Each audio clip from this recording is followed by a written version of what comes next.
You get all kinds of weird phone calls when you're on city council. Whether it's, the neighbor trying to get the ducks to be quiet next door or whatever, it's, you get everything. And that's part of why I love being on city council. But one day I got a call from a young man named Max Moree. And Max was getting ready to do his Eagle Scout project.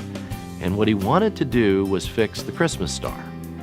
If anybody's lived in Loveland for any period of time, you know that big star up on the hill west of town. And they light it up at Thanksgiving, and it's on all the way through Christmas.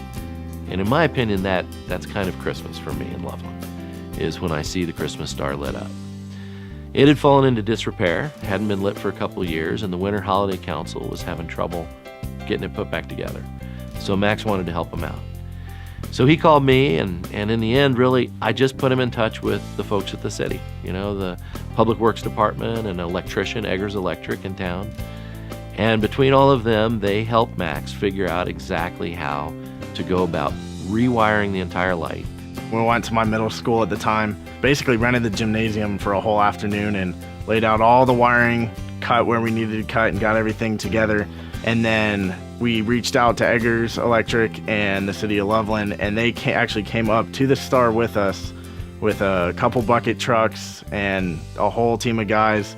It was simple the last day, but everything leading up to it was a huge project, getting everything in line, making sure everything worked right. So without Hugh's help, I wouldn't have been able to get in touch with those contacts I needed to make the project successful.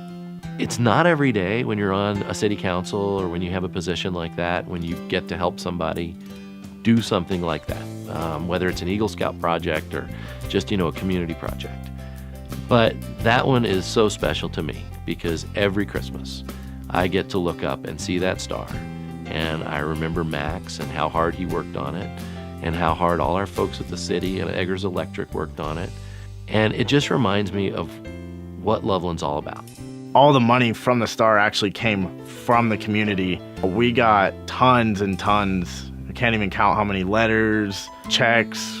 So the community itself actually paid and supported the whole project. Max and I are still friends. He's over in Greeley now, getting ready to be a police officer. I was actually giving him a recommendation yesterday, and part of that recommendation was the only problem Max has is he works too hard.